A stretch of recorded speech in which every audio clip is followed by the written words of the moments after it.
Baik, untuk ini izin share screen dan memaparkan dari materi generator AC oleh kelompok 3. Sebelumnya, Bismillahirrahmanirrahim. Assalamualaikum warahmatullahi wabarakatuh. Kami dari kelompok 3 mesin-mesin listrik akan menjelaskan mengenai materi generator AC. Kelompok kami yaitu yang pertama ada Dava Aulia Maulana, Budiman Faisal Tanjung, saya sendiri yaitu Regita Ula Safitri, Dava Hiban Syabana, dan Lutfi Lukman Fattah. Untuk pembahasannya, yang pertama ada pengenalan dari generator AC, struktur dan komponen generator AC, prinsip kerja, jenis-jenisnya, efisiensi dan kinerja generator AC, karakteristik listrik, kontrol dan pengaturan, perawatan dan pemeliharaan, implementasi generator AC, dan juga contoh soal matematis. Untuk pembahasan yang pertama akan dibahas oleh Budiman Faisal Tanjung. Untuk waktu dan tempatnya dipersilakan. Baik, terima kasih Re untuk kesempatannya. Ya, boleh di next slide. Yang pertama itu adalah pengenalan generator. Di sini adalah generator adalah perangkat yang berperan dalam mengubah energi mekanik menjadi energi listrik melalui induksi medan magnet.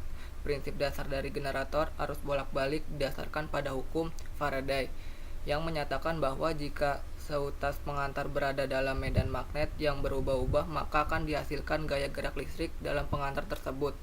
Proses perubahan energi ini terjadi karena adanya perubahan medan magnet di sekitar kumparan jangkar tempat terjadinya pembangkit tegangan pada generator. Perbedaan dengan generator AC yaitu generator DC adalah alat pembangkit listrik yang menghasilkan arus arah. Konstruksinya terdiri dari dua bagian utama, yaitu bagian yang berputar yang disebut rotor dan bagian yang diam disebut stator. Untuk stator merupakan kerangka dari komponen magnet. Prinsip kerja generator DC mirip dengan generator AC, tetapi pada generator DC arah arus induksi tetap konstan. Ketika rotor berputar dalam medan magnet, terjadi perpotongan antara medan magnet dengan lilitan pada kawat rotor. Untuk yang kedua ada struktur generator AC, bisa dilihat pada slide. Ada yoke, stator. Untuk komponen utamanya yaitu rotor adalah komponen yang berputar pada alternator berfungsi sebagai elektromagnet untuk menghasilkan medan magnet berputar saat rotor diputar. Terdiri dari beberapa tipe, kutub menonjol dan tipe silinder. Untuk statornya adalah bagian stasior dalam mesin listrik, digunakan untuk menahan belitan jangkar yang menghasilkan gaya gerak listrik atau GGL induksi. Untuk yang ketiga, yoke adalah bagian luar dari alternator yang memberikan dukungan mekanis dan melindungi bagian dalam dari kerusakan lingkungan. Yang terakhir itu ada slip ring, adalah komponen yang mentransfer daya listrik antar bagian mesin yang diam dan yang berputar. Boleh di next.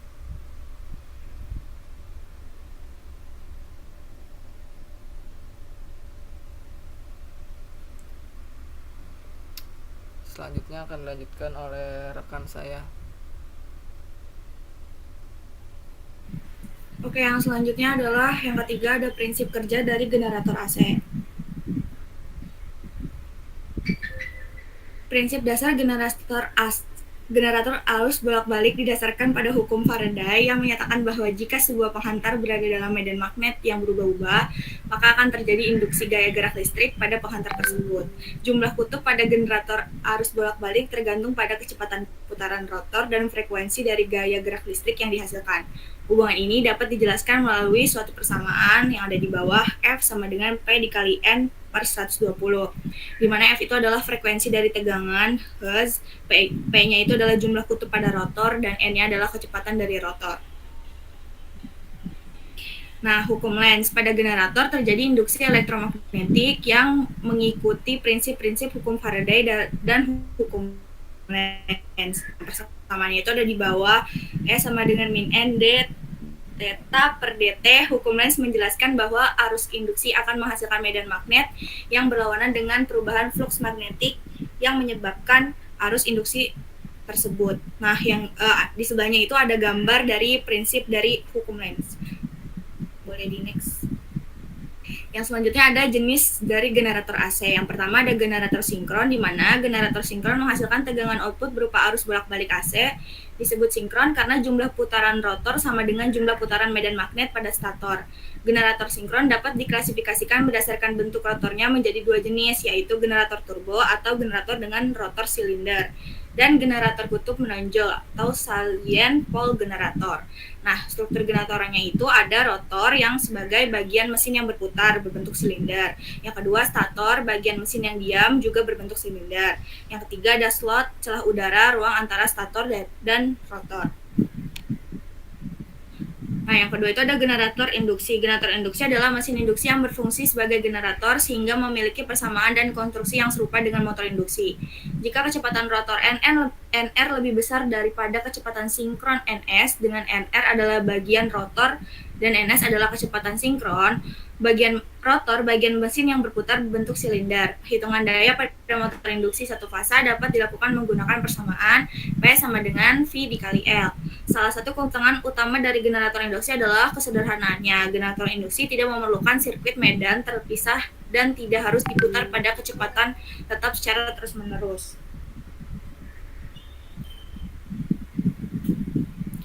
Nah, yang kelima ada efisiensi dan kinerja. Efisiensi, pengoperasian generator memerlukan stabilitas untuk mengoptimalkan kinerja dari generator. Stabilitas generator dapat dipengaruhi oleh beberapa faktor seperti beban, arus eksitasi, faktor daya, dan kecepatan dari si generator. Perubahan generator terminal yang besar akibat penyambungan ke beban akan menyebabkan ketidakstabilan generator. Beberapa faktor yang mempengaruhi efisiensi generator AC termasuk yang pertama ada stabilitas generator, yang kedua ada tegangan terminal, yang ketiga jenis dari generator, yang keempat ada torsi awal. Motor induksi dimulai dengan tegangan yang tetap turun hingga mencapai torsi minimum saat motor berakselerasi. Yang kelima, LRC, loss due to resistance and copper, dan LRT, loss due to rotational losser. LRC bisa berkisar antara 500% hingga 1400% dari FLC, sementara LRT bisa bervariasi antara 60% hingga 350% dari full load torque. Nah, kinerja. Untuk memastikan kinerja generator yang optimal, ia juga harus beroperasi dengan stabil. Kestabilan ini dapat dipengaruhi oleh berbagai faktor seperti beban, faktor daya, dan arus eksitasi. Dalam meningkatkan kinerja generator AC dapat melakukan hal-hal berikut. Yang pertama, ada pengendalian beban, yang kedua pengendalian suhu, yang ketiga pastikan tegangan generator AC sesuai dengan kebutuhan, yang keempat pengendalian frekuensi. Nah, yang keenam ada karakteristik listrik. Yang pertama ada tegangan dan frekuensi output. Tegangan output adalah dihasilkan oleh generator AC setelah diberi beban. Yang kedua, perilaku tegangan yang dihasilkan oleh generator AC terhadap beban yang disambung. Yang ketiga, klasifikasikan sebagai tegangan rendah, tegangan tinggi, dan ekstra tinggi. Lalu ada frekuensi output. Frekuensi output merujuk pada frekuensi yang dihasilkan oleh generator AC setelah diberikan beban. Fluktuasi beban dapat menyebabkan perubahan dalam frekuensi output sehingga penting melakukan penyetelan yang akurat terhadap frekuensi keluaran generator guna menjaga kestabilan. Lalu ada stabilitas tegangan dan frekuensi. Stabilitas tegangan dan frekuensi mengacu pada kemampuan sistem untuk mempertahankan nilai-nilai tegangan dan frekuensi dalam batas operasional menyebabkan fluktuasi tegangan dan frekuensi yang sering disebabkan oleh ketidakseimbangan daya reaktif antara pasokan dan permintaan. Stabilitas tegangan mencerminkan kemampuan sistem untuk menjaga nilai tegangan dalam kondisi normal serta saat terjadi gangguan. Stabilitas frekuensi di sisi lain berkaitan dengan respon peralatan, koordinasi kontrol, dan proteksi sistem yang kurang optimal. Ketidakseimbangan antara pembangkitan dan beban juga dapat menghasilkan ketidakseimbangan daya reaktif yang juga berpotensi menyebabkan fluktuasi tegangan.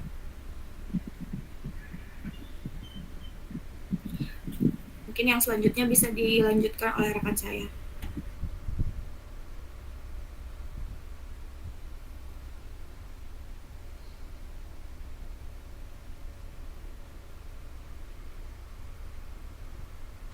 Baik, selanjutnya terdapat metode kontrol tegangan dan frekuensi, di mana kontrol tegangan dan frekuensi merupakan salah satu metode untuk mengatur kecepatan motor induksi 3 fasa. Metode ini dianggap sebagai yang paling sederhana dan melibatkan pengaturan tegangan dan frekuensi motor sesuai dengan kebutuhan perangkat lunak. Salah satu contohnya yaitu penerapan metode kontrol tegangan frekuensi pada motor induksi 3 fasa, yaitu dalam sistem pengendalian motor induksi pada generator induksi 3 fasa. Kemudian metode ini berguna dalam sistem pengendalian motor induksi yang kompleks seperti yang digunakan dalam industri manufaktur. Kontrol tegangan dan frekuensi membantu mengontrol kecepatan motor dengan presisi tinggi. Kemudian juga dapat mengurangi fluktuasi frekuensi dan tegangan yang dapat merusak komponen motor. Next. Kemudian selanjutnya ada sistem pengaturan kecepatan, di mana sistem pengaturan kecepatan motor ini merupakan sistem yang digunakan untuk mengendalikan dan menyesuaikan kecepatan motor sesuai dengan kebutuhan. Untuk pengaturan kecepatan motor induksi 3 fasa ini dapat dilakukan dengan menggunakan inverter untuk mengubah tegangan AC menjadi tegangan DC yang kemudian dikonversi kembali menjadi tegangan AC dengan frekuensi yang dapat diatur. Kemudian sebuah contoh penerapannya yaitu pada mesin penggiling tepung. Dalam mesin tersebut motor induksi 3 fasa digunakan untuk menggerakkan penggilingan. Next. Perawatan dan pemeliharaan.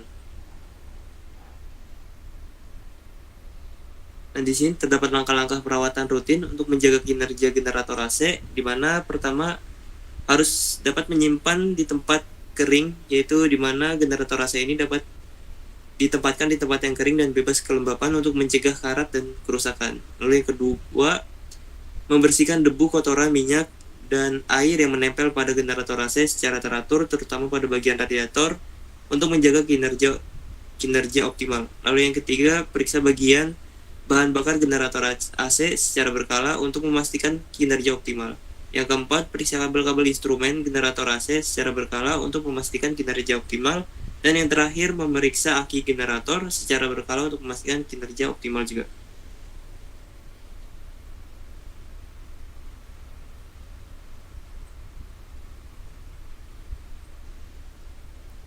Lalu selanjutnya terdapat periksa indikator generator AC secara berkala. Lalu perhatikan sistem pembuangannya juga. Lalu ada ganti spare part jika perlu diganti. Lalu ada memanaskan atau melakukan pemanasan pada mesin generator. Lalu memeriksa sistem kontrol dan perawatan bersama teknisi. Kemudian ini terdapat tanda-tanda kerusakan pada generator AC, di mana pertama yaitu dapat diketahui melalui kondisi struktural. Lalu yang kedua, kerusakan elektronik. Yang ketiga, kerusakan hidrolik. Yang keempat, kerusakan pada komponen utamanya. Yang kelima, kerusakan pada sistem kontrolnya. Lalu terdapat lagi selanjutnya yaitu kerusakan pada sistem pembuangannya, kerusakan pada sistem kondisi, kerusakan pada sistem pengendalian, kerusakan pada sistem penggerak, dan kerusakan pada sistem pemutarannya. Next, selanjutnya akan dijelaskan oleh Untuk contoh implementasi dari generator AC, yang pertama adalah penerapan generator AC install dengan pompa untuk energi darurat. Yang kedua, penerapan generasi AC untuk pembangkit listrik tenaga mikrohidro pada Kabupaten Tabanan. Dan juga yang ketiga, ada penerapan generator AC 3 fasa pada pembangkit listrik tenaga pikohidro atau PLTPH. Yang ke-10, yaitu ada contoh soal matematisnya. Contoh soal yang pertama yaitu generator AC harus memiliki output maksimal 346 volt. Setiap kumparan memiliki luas 0,129 meter persegi dan resistansinya 15,8 ohm, berputar dalam medan magnet sebesar 0,698 torsi dengan frekuensinya 35,8 Hz. Sumbu rotasi tegak lurus terhadap arah medan magnet. Pertanyaannya yaitu yang pertama, berapa banyak lilitan kawat yang harus dimiliki kumparan untuk menghasilkan EMF yang diinginkan. Yang kedua, menentukan arus maksimum yang diinduksikan dalam kumparan. Yang ketiga, tentukan EMF dalam induksi sebagai fungsi waktu. Yang pertama yaitu kita menuliskan apa saja yang diketahuinya, kemudian untuk menjawab pertanyaan yang pertama, menggunakan tegangan output maksimum yang diberikan oleh generator AC, jumlah putaran kawat yang diperlukan dalam satu koil, yaitu menggunakan rumus V maksimum sama dengan B kali A kali N omega. Di mana omega di sini adalah frekuensi sudut. V max-nya diketahui 364, jadi bisa didapatkan 0,698 dikali 0,129 dikali N dikali 2 VF, di mana omeganya diganti menjadi 2 VF, menghasilkan N sama dengan 17. Maka jumlah putaran kawat yang dibutuhkan adalah sebanyak 17 lilitan. Lalu yang untuk menjawab pertanyaan yang kedua, yaitu menggunakan tegangan keluaran maksimum yang diberikan oleh generator AC, maka arus maksimum yang diinduksikan dalam suatu kumparannya menggunakan rumus Vmax sama dengan Imax dikali R. Maka untuk mendapatkan I maksimumnya adalah 346 dibagi 15,8, hasilnya 21,8 ampere. Maka arus maksimum yang diinduksi pada koilnya adalah 21,8 ampere. Untuk yang C atau yang ketiga, yaitu memakai besarnya medan magnet, EMF-nya dapat didapatkan, yaitu EMF sama dengan NBA dibagi DT, hasilnya adalah 1,53 per DTV. Contoh soal yang kedua, yaitu generator AC terdiri dari kumparan sebanyak 10.000 putaran dengan luasnya 100 cm3. Kumparan berputar pada kecepatan sudut 140 rpm dalam medan magnet seragam 3,6 dikali 10 pangkat min 2. Tentukan nilai maksimum EMF yang dapat diinduksi. Dengan komponen-komponen yang telah diketahui, maka didapatkan Emax sama dengan NBA omega, yaitu 10.000 dikali 3,6 dikali 0,01 dikali 14,7, hasilnya adalah 52,9 volt. Dan contoh soal yang terakhir, yaitu generator AC memiliki tegangan RMS keluaran sebesar 78 volt pada frekuensi 80 Hz. Jika generator dihubungkan melalui induktor 25, mikro, tentukan reaktansi induktif, arus RMS, dan arus maksimum pada rangkaian. Dengan F sama dengan 80 Hz dan L-nya 25, maka reaktansi induktifnya menggunakan rumus XL sama dengan 2 PFL, hasilnya adalah 10 ohm. Untuk mendapatkan arus RMS dapat dicari dengan hukum ohm, dengan tegangan RMS-nya adalah 78 volt dan reaktansi XL-nya tadi barusan diketahui 10 ohm, maka arus RMS-nya adalah IRMS sama dengan voltase RMS dibagi XL, hasilnya 7,8 ampere. Melalui nilai IRMS yang sudah diperoleh, maka arus maksimumnya dapat dicari dengan akar 2 dikali IRMS, hasilnya 11 ampere. Sekian yang dapat kami sampaikan, mohon maaf apabila ada kekurangan. Untuk kurang dan lebihnya harap dimaklumi. Sekian dari kelompok 3 mengenai generator AC. Apabila ada yang ingin bertanya, waktu dan tempatnya dipersilahkan.